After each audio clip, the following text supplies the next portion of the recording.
નમસ્કાર, આપ જોઈ રહ્યા છો ડે સ્પેશિયલ ને હું છું જય શર્મા। આજે વાત કરવાની છે છેતરપિંડી। સૌથી પહેલા તો એ વાત કરવી છે કે પહેલા કહેવામાં આવતું હતું કે કોઈકને આપણે એક બ્લેન્ક ચેક આપ્યો હતો સિક્યુરિટી માટે અને તેમાંથી તેણે ખાતામાંથી પૈસા ઉપાડી લીધા। ત્યારબાદ ધીરે ધીરે આ સ્કેમમાં વધારો થતો ગયો। ત્યારબાદ કહેવામાં આવ્યું કે તમારા એકાઉન્ટ છે તે ફ્રીઝ કરવામાં આવ્યા છે અને ફ્રીઝ એકાઉન્ટની અંદરથી પૈસા ઉપાડવામાં આવ્યા। એટલે દિન પ્રતિદિન સિક્યોરિટી વધતી ગઈ તો સામે સાયબર ગઠિયાઓની પણ જે મોનોપોલી હતી, જે એ લોકોની મોડસ ઓપરેન્ડી હતી તે વધતી ગઈ। આપણે નાના ક્રાઇમથી માંડીને અત્યારે મોટા ક્રાઇમ સુધી તો પહોંચ્યા છે, પરંતુ હવેનો જે ક્રાઇમ છે તે ડિજિટલ ક્રાઇમ વધી રહ્યો છે, જેને આપણે કહીએ છીએ સાયબર ક્રાઇમ। અને સાયબર ક્રાઇમના આંકડા જે આવી રહ્યા છે તે જે દિવસે નોંધાતી એફઆઈઆરો છે તેટલી જ એફઆઈઆરો હવે સાયબર ક્રાઇમમાં પણ નોંધાઈ રહી છે। તે ખૂબ જ ચિંતાજનક વધારો છે અને એક ચિંતાનો વિષય બન્યો છે આ સમાજ માટે, કેમ કે ક્યારે તમારી સાથે સ્કેમ થઈ જશે હવે તમને પણ ખબર નહીં હોય।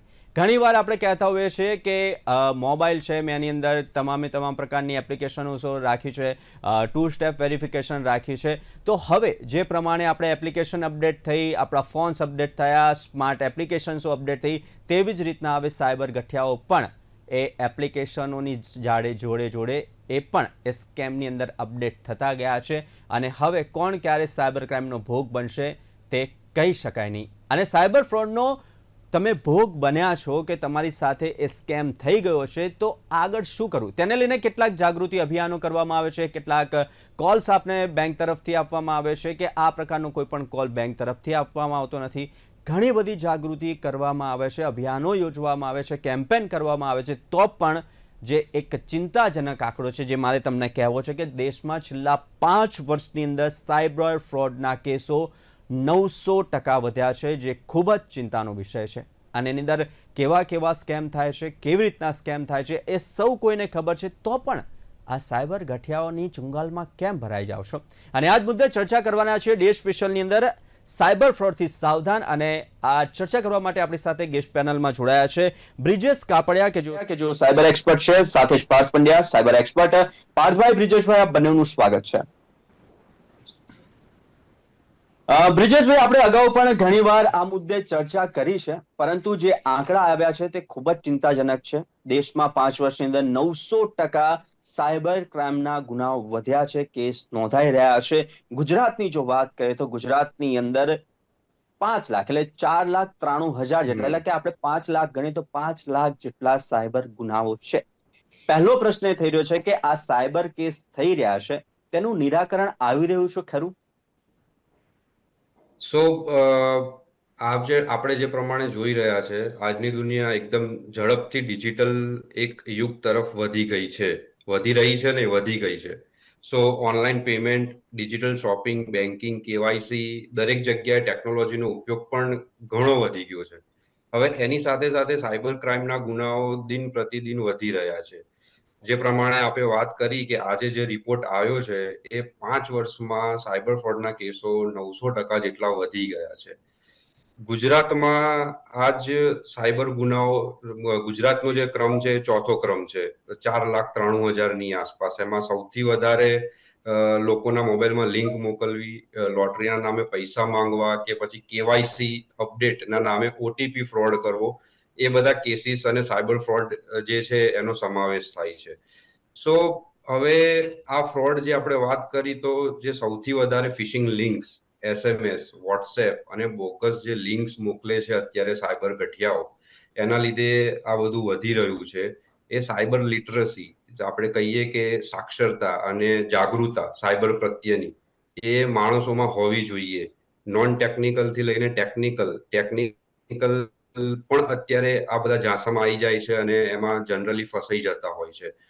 યુપીઆઈ રિક્વેસ્ટ સ્કેમ્સ આવે છે, OLX થયું, સોશિયલ મીડિયા થયું, આપણે ઘણા બધા ફ્રોડ્સનું આ ડિસ્કશન પ્રીવિયસલી કરી ચૂક્યા છે।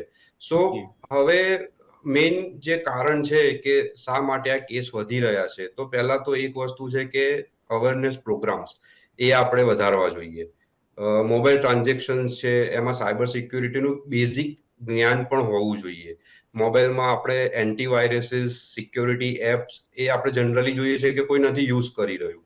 તો એ બેઝિક ફ્રીવેર આપણે એટલું તો બેઝિક યુઝ કરવું જોઈએ કે આપણને ખ્યાલ રહે કે આપણા ફોનમાં શું આપણી જાણ બહાર થઈ રહ્યું છે અને આગળ જતા આપણને નુકસાન ના થાય અને આપણે પગલા પણ લઈ શકીએ.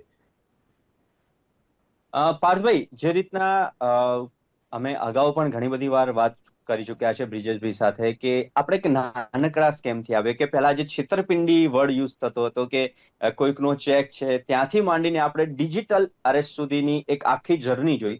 તો સામે એટલી જર્ની શું સાયબર ક્રાઇમ વિભાગે કે સાયબર રિલેટેડ જેટલા બી ડિપાર્ટમેન્ટ છે તેમણે કરી છે ખરી? એક સીધો પ્રશ્ન થઈ રહ્યો છે. સીધો પ્રશ્નનો સીધો જવાબ આપીશ કે ખાલી જે કહેવાય કે કાગળો ઉપર હાથી બનાવવાથી હાથી કામ કરવા જતો નથી. એ જ રીતે જેમ કહેવામાં આવે છે કે કાગળ ઉપર એમણે સાયબર કમાન્ડોસ બનાવ્યા, કાગળ ઉપર એમણે સાયબર ક્રાઇમના જે પણ અવેરનેસના સેશન્સ કર્યા, કાગળો ઉપર જ કે અમે આટલા ઇક્વિપમેન્ટ પરચેસ કર્યા, આટલી યુનિવર્સિટી સ્થાપી, પરંતુ ખાલી ને ખાલી એ કાગળો ઉપર જે વ્યક્તિઓ છે એ વ્યક્તિઓ સાચુકલામાં કામ કરી રહ્યા છે કે નહીં એનો કોઈ ડેટા છે જ નહીં આપણી પાસે. ચોક્કસથી એક રીતે અગર હું જોઉં તો આ જે વસ્તુ ક્રાઇમ જે રિપોર્ટ્સ થઈ રહ્યા છે એ બહુ સારી વસ્તુ છે. શું ખબર કે પહેલા અવેરનેસ જે આ લોકોએ થોડીક આપી એ અવેરનેસના કારણે આ રિપોર્ટિંગ વધ્યું છે એવું પણ આપણે સારા વેમાં માની શકીએ છીએ. પરંતુ જે કહેવાય કે જે સાયબરની ટીમ છે કે જે પણ ડિપાર્ટમેન્ટ છે કે જે પણ એના લગતા જે વ્યક્તિઓ છે એ વ્યક્તિઓ જે અપગ્રેડ કરવા જોઈએ એ અપગ્રેડ થયા નથી.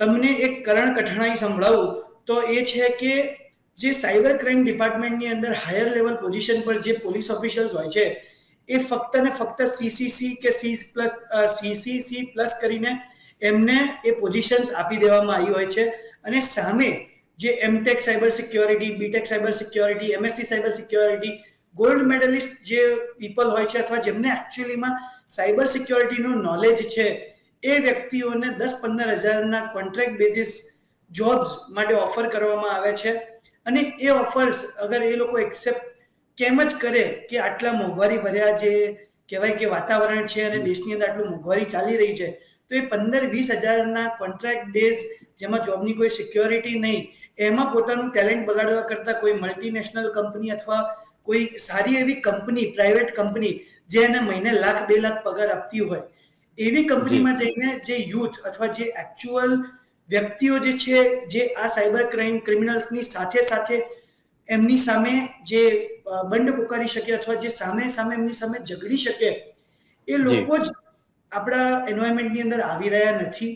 જે પણ કહેવાય કે સાયબર કમાન્ડોસ ટ્રેન કર્યા, અમે આઉટસોર્સિંગ કર્યું. એટલે કે પાર્થભાઈ કહી શકાય કે સાયબર ક્રાઇમ ડિપાર્ટમેન્ટ જે છે જેની જેટલી વિંગ્સ આવતી હશે તેની માટેના એક્સપર્ટ્સ છે પણ તે લોકો સરકારી કરતા પ્રાઇવેટ સેક્ટરમાં વધારે છે કારણ કે સરકારની અંદર જે પ્રમાણેના એ લોકોના જે પોઈન્ટ્સ તમે જે કીધા તેની અંદર સેટ નથી થઈ રહ્યા. બ્રિજેશભાઈ, હવે સવાલ એ થઈ રહ્યો છે કે હવે ચલો કેસ નોંધાતા થયા, આપણે બીજી તરફ એક સારી વાત કહી શકાય કે હવે લોકો આગળ આવી રહ્યા છે કે મારી જોડે આવો ફ્રોડ થઈ ગયો છે. બાકી પહેલા તો લોકોને ખબર પણ નહોતી કે મારા એકાઉન્ટમાંથી પૈસા ક્યાં જતા રહ્યા કે શું થયું એ તેમને ખબર પણ નથી પડતી, પણ હવે થોડું એ લોકોને ખબર પડવા લાગી છે કોઈક ના કોઈક માધ્યમથી અને હવે તેઓ લોકો સામે આવી રહ્યા છે અને કેસો નોંધાઈ રહ્યા છે. પરંતુ આ કેસ વધવાના કારણો આપ શું માનો છો?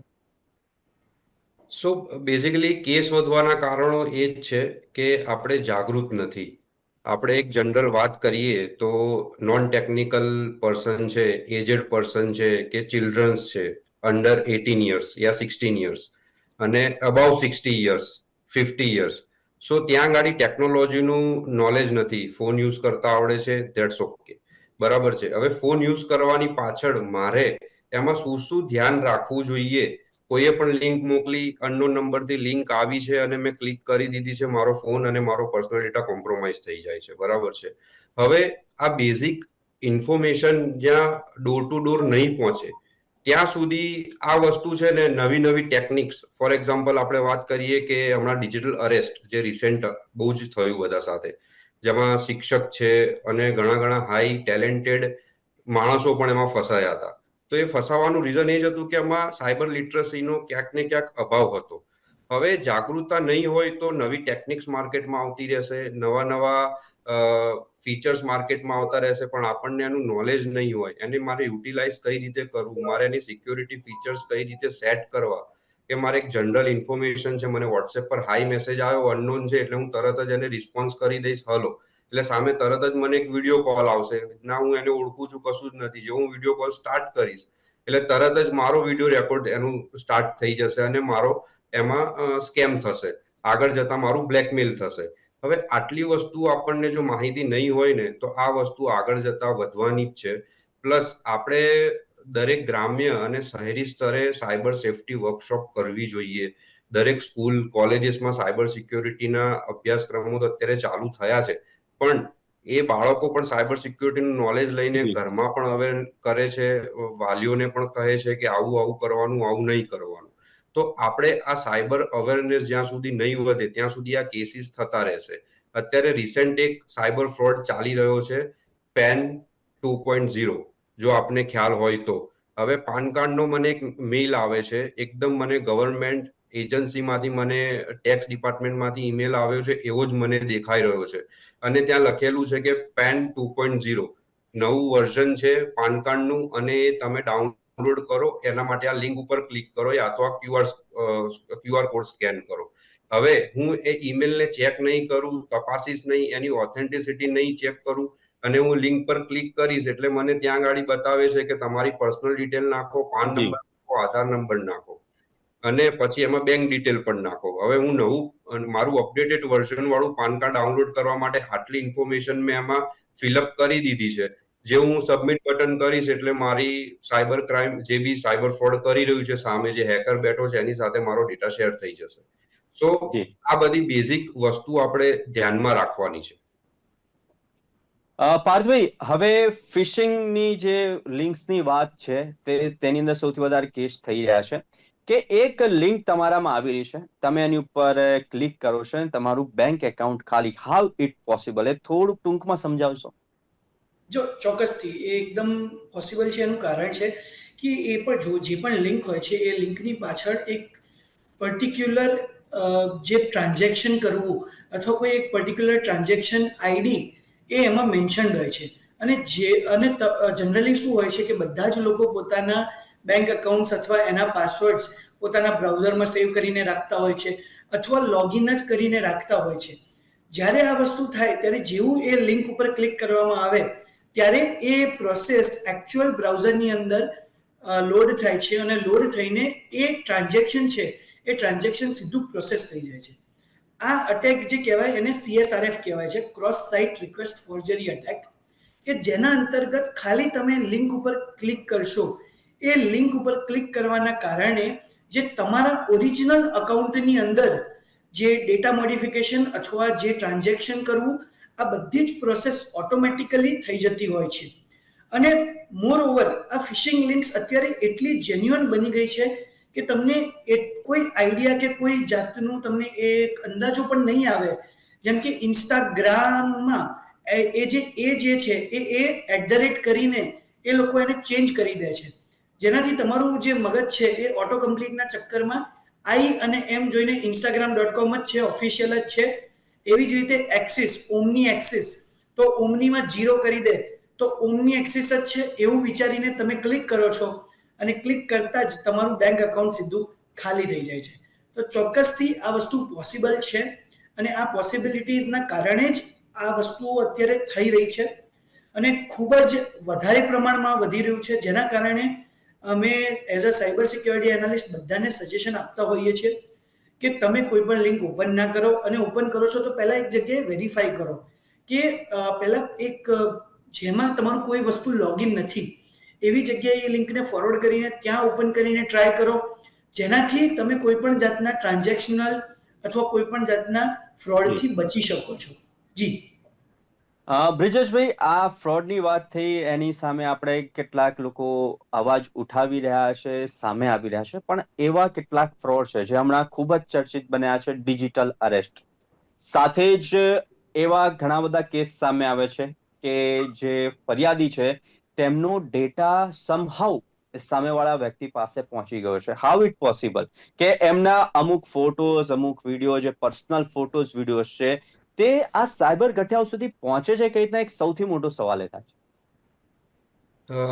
બેઝિકલી આમાં એ લોકો સ્ક્રીન શેરિંગ એપ્સ યુઝ કરતા હોય છે, જે તમારો આખો ફોન ટેક ઓવર કરી લેતા હોય છે. હવે બેઝિકલી કેવું છે કે અત્યારે માર્કેટમાં આપણને ખબર છે કે લિંક પર ક્લિક કરીશું, કંઈક ફિલઅપ કરીશું એટલે આપણો બેંકનો જે બી ઇન્ફોર્મેશન છે સાથે સાથે આપણા પૈસા બી જતા રહેશે.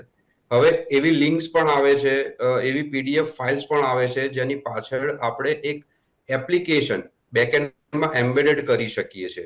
હવે એ સ્ક્રીન શેરિંગ એપ્સ અત્યારે માર્કેટમાં આ જે પણ સાયબર ફ્રોડ ક્રિમિનલ્સ કરે છે, સાયબર ક્રાઇમ, એ લોકો યુઝ કરે છે બેઝિકલી. હવે જેવું હું પીડીએફ પર કોઈ ઇન્ફોર્મેશન આવી છે, ફોર એક્ઝામ્પલ મને મોકલ્યું છે, કઈ ઇમ્પોર્ટન્ટ વસ્તુ છે, આ પીડીએફ આ ડોક્યુમેન્ટ છે, એટલે હવે માણસને ખબર નથી પણ એ વાંચવા માટે પીડીએફ પર ડાઉનલોડ કરવા માટે એને ક્લિક કરશે, લિંક પર ક્લિક કરશે.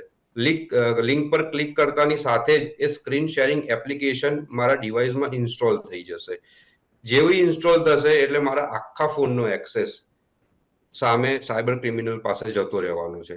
હવે આખા ફોનનો એક્સેસ ગયો એટલે હું મારી મરજી પ્રમાણે, જે બી હેકર છે એની મરજી પ્રમાણે ઓટીપી પણ સેન્ડ કરશે, માણસને ફોન કર્યા વગર ઓટીપી પણ લઈ લેશે, એના પર્સનલ ડેટા પણ થેફ્ટ કરી લેશે અને એનો sensitive data, each and everything, એના પર્સનલ ફોટોઝ બધું જ એની પાસે એક્સેસ આવી જશે. હવે બેકએન્ડમાં એપ્લિકેશન ચાલે છે પણ નોર્મલ માણસને ખબર નથી કે બેકએન્ડમાં શું થઈ રહ્યું છે. તો આ બધી ટેકનિક્સથી સ્ક્રીન શેરિંગ એપ્સનો યુઝ કરીને એ લોકો આખો ફોન તમારો ટેક ઓવર કરી લે છે. એટલે જે આ ફોન ટેક ઓવર થાય છે એની માટે કોઈક પીડીએફ ફાઇલ હોઈ શકે, કોઈક ઇમેજ ફાઇલ હોઈ શકે, કે પછી નોર્મલ એક ઇમેજની અંદર બી એ પોસિબલ થઈ શકે છે અને એક લિંક પોસિબલ થઈ મારફતે શકે પણ તે છે. લોકો. ઓકે. હવે આ તમામે તમામ જાગૃતિ, બ્રિજેશભાઈ અત્યારે એક સવાલ થયો એકદમ તરત, જે રીતના આપે કહ્યું કે જે રીતના સૌથી પહેલા ઘણા બધાના ફોનની અંદર વોટ્સઅપ છે અને વોટ્સઅપની અંદર ગુડ મોર્નિંગ અને ગુડ નાઇટના કે કોઈક ફેસ્ટિવલ્સના અને એ બધા જે ફોટોઝ, ઇમેજીસ એન્ડ લિંક આવી રહ્યા હોય છે, શું એની અંદર પણ આ પ્રકારનું સ્કેમર્સ યુઝ કરી શકતા હશે? યસ, અત્યારે માર્કેટમાં એડવાન્સ અને મોડર્ન ટૂલ્સ એન્ડ ટેકનોલોજી એટલા બધા અવેલેબલ છે કે હું ફાઇલ સાઇઝને એકદમ કમ્પ્રેસ કરી લઈશ. એની ફાઇલ સાઇઝ મારી કેબીમાં હશે પણ હું જી. ક્લિક કર્યા પછી બેકએન્ડમાં ડાઉનલોડ થશે એ પણ ખબર નહીં પડે અને ઇન્સ્ટોલેશન થઈ જશે અને ફોનનો એક્સેસ જતો રહેશે આખે આખો, એ પણ નહીં ખબર પડે. પાર્થભાઈ, એટલે કે એવું કહી શકાય કે કદાચ કોઈ ગુડ મોર્નિંગ નો મેસેજ કે કોઈ સારો સુવિચાર આવ્યો છે, એ બી તમારો સાંજ પડે એ દુવિચાર કરી શકે છે અને તમારું એકાઉન્ટ ખાલી કરી શકે છે અને તમારો પર્સનલ ડેટા છે તેને લઈને તે તમારી સાથે કોઈ ના કોઈ અટકચાળો પણ કરી શકે છે. જો આવું બને તો શું કરવું જોઈએ? જી ચોક્કસથી આવું કોઈ પણ વસ્તુ કે કોઈ પણ આ રીતનો એક્ટ તમારી સાથે થઈ રહ્યો છે તો કોઈ પણ ચિંતા કર્યા વગર તમારે કશું જ નથી કરવાનું. તમારે સૌથી પહેલા cybercrime.gov.in ની જે વેબસાઇટ છે એ વેબસાઇટ ઉપર જવાનું છે. એ વેબસાઇટની ઉપર જઈને ત્યાં ફાઇલ કમ્પ્લેનનો ઓપ્શન આવે છે. એ ફાઇલ કમ્પ્લેનના ઓપ્શનની અંદર તમારે બધી જ સ્ક્રીનશોટ્સ, બધી જ ઇન્ફોર્મેશન અને બધું જ એ તમારે આમાં ત્યાં અપલોડ કરી દેવાનું છે. જેવું તમે એ વસ્તુઓ બધી અપલોડ કરશો એના કારણે શું થશે, તો એના કારણે એક કેસ એક જનરેટ થશે, એનો એક રેફરન્સ આઈડી તમને મળશે અને ભગવાન કરે કે એ કેસ ઉપર તરત ને તરત આપણો કોઈ પણ પોલીસ ઓફિસર છે એ તરત ને તરત એના ઉપર કામ કરે અને એના ઉપર કામ કરતા કરતા એ જે પણ તમારો સાથે જે ક્રાઇમ થયો છે અથવા જે પણ તમારી સાથે જે સસ્પિશિયસ એક્ટિવિટી થઈ છે એ સસ્પિશિયસ એક્ટિવિટી ઉપર એક્શન લે અને જે પણ જે સાયબર ઠગીઓ છે એ સાયબર ઠગને પકડવા જાય અને એ પકડીને તમારા જે પણ પૈસા અથવા તમારી જે પણ રેપ્યુટેશનલ ડેમેજ કે કંઈ પણ થયું છે એ ડેમેજને આપણે અટકાવી શકીએ છીએ. બરાબર. અને સાથે સાથે બીજી એ વસ્તુ એ છે કે જ્યારે આ વસ્તુઓ થશે તો એમાં તમારી પાસે એક ઓપ્શન છે કે અગર તમારા નોન કન્સેન્સ્યુઅલ ઇમેજીસ શેર થયા છે તો એની અંદર તમારી પાસે એક ઓપ્શન છે જેને કહેવાય stop NCII, stop non consensual image exposure in the world. તો એ સ્ટોપ NCII ની મદદથી તમારા જે નોન કન્સેન્સ્યુઅલ ઇમેજ છે એ નોન કન્સેન્સ્યુઅલ ઇમેજને પણ તમે અટકાવી શકો છો અને જે હાયર ઓથોરિટીઝ છે એ બધા જ સોશિયલ મીડિયા પ્લેટફોર્મ્સને એક મેલ જનરેટ કરી શકે છે કે જેના થ્રુ આ કોઈ પણ અટેક્સ અથવા કોઈ પણ ક્રાઇમ અથવા કોઈ પણ જે તમારા ઉપર જે રેપ્યુટેશનલ ડેમેજ થઈ રહ્યું છે એ રેપ્યુટેશનલ ડેમેજ અટકાવી શકાય છે. જી જય. પાર્થભાઈ, આ ખૂબ જ અત્યારે બની રહેલા કેસોમાંનો મુદ્દો છે, કારણ કે હમણાં જ જે આપણે ગાંધીનગરમાં એક કેસ બન્યો છે ડિજિટલ અરેસ્ટનો.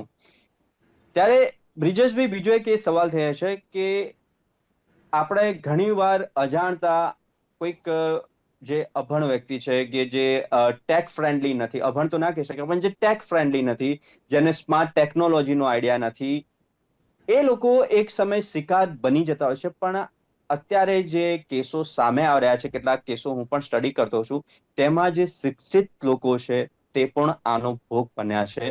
એટલે કે એવું કહી શકાય કે સાયબર ખટિયાઓ ટુ મચ સ્માર્ટ છે. સ્માર્ટ તો છે જ, તો જે આટલા લેવલ સુધી પહોંચી શકે છે.